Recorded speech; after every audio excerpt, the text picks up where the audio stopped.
Hi hello నమస్తే welcome to our YouTube channel Riyans vlog. ఈరోజు నేను చూపించే రెసిపీ వచ్చేసి చిక్కుడుతులు కాలీఫ్లవర్ ఫ్రై. ఎలా చేసుకోవాలో చూద్దాం, చేసేయండి. ఫస్ట్ చిక్కుడుతులు తీసుకొని తర్వాత కాలీఫ్లవర్ తీసుకొని మంచిగా కట్ చేసుకున్నాను. కట్ చేసుకున్న తర్వాత ఒక బౌల్లో వాటర్ తీసుకొని అందులో చిక్కుడుతులు వేసుకున్నాను, కాలీఫ్లవర్ వేసుకున్నాను. అవి రెండు అందులో వేసుకున్న తర్వాత కొంచెం సాల్ట్ వేసుకోవాలి. మనము వాటిని బాయిల్ చేసుకొని ఇందులో వేసుకోవాలి. కొంచెం సాల్ట్ వేసుకోవాలి. సాల్ట్ వేసుకున్న తర్వాత మనం వీటిని ఒక 5 minutes మంచిగా ఫుల్ మంట పెట్టి ఉడికించుకోవాలి. ఉడికించుకున్న తర్వాత అందులో వాటర్ పంపేసి నెక్స్ట్ ఎలా పోసి వేసుకోవాలో చూపిస్తున్నాను, చూసేయండి. ఫస్ట్ ఒక బగోని తీసుకొని అందులో నూనె వేసుకోవాలి.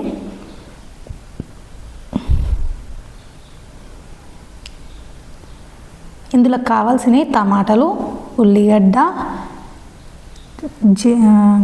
చిక్కుడుతులు కాలీఫ్లవర్, జీలకర్ర, పసుపు, అల్లం వెల్లిగడ్డ పేస్ట్. ఇప్పుడు నూనెలో కొంచెం జీలకర్ర ఆవాలు 2 వేసుకుందాము. అవి వేగిన తర్వాత కొంచెం కరివేపాకు వేసుకుందాము. తర్వాత ఉల్లిగడ్డ,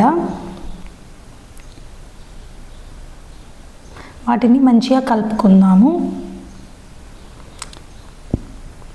మంచిగా వేగేదాకా కలుపుకోవాలా.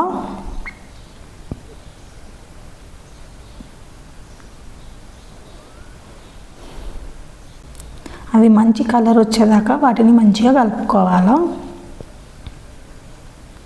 తరువాత కొంచెం పసుపు,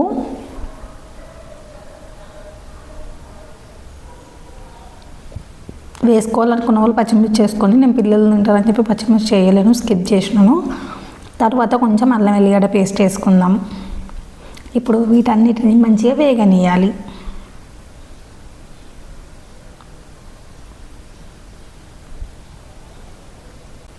వీటన్నిటిని మంచిగా కలుపుకోవాలి. అల్లం వెల్లిగడ్డ పేస్ట్ మంచిగా వేగేదాకా కలుపుకోవాలి. పసుపు అల్లం వెల్లిగడ్డ పేస్ట్ ఎంత వేగితే అంత బాగుంటుంది.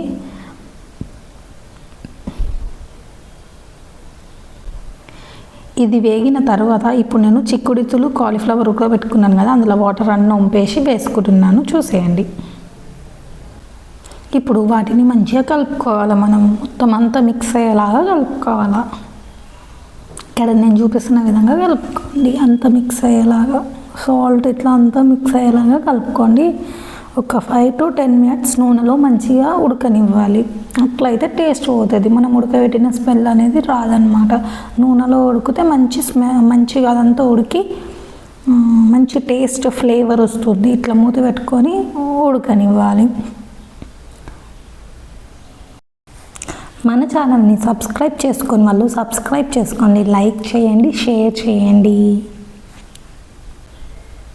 అలా ఉడికిన తర్వాత మంచిగా నూనెలో వేగిన తర్వాత టమాటాలు వేసుకోవాలి. టమాటాలు వేసుకొని టమాటాలు కూడా మంచిగా ఉడికేదాకా ఉంచుకోవాలి. టమాటాలు వేసిన తర్వాత ఇలా మంచిగా వాటిని మనం కలుపుకోవాలి. టమాటాలు ఇదంతా నూనెలో ఉడికిన తర్వాత దీనికి మంచి ఫ్లేవర్ అనేది యాడ్ అవుతుంది అన్నమాట.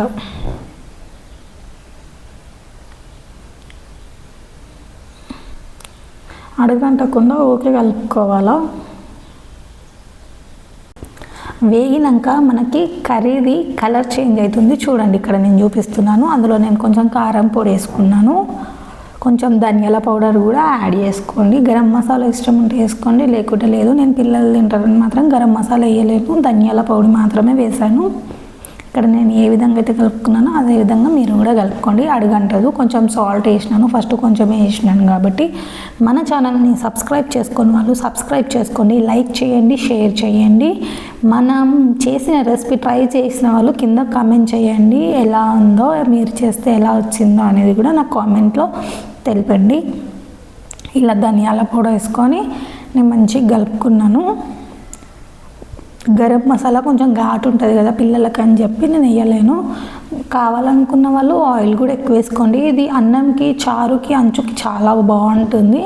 ఈవినింగ్ ఎవరైనా తినేవాళ్ళు ఉంటే పెద్దవాళ్ళకి డైరెక్ట్ ఇలా కూడా తినడానికి చాలా బాగుంటుంది. చపాతీలోకి అయితే ఇంకా చాలా బాగుంటుంది. నేను ఇది చపాతీ కోసమే చేశాను. Thank you for watching this video. మన ఛానల్ని సబ్స్క్రైబ్ చేయండి, లైక్ చేయండి, షేర్ చేయండి, కామెంట్ చేయండి. Thank you.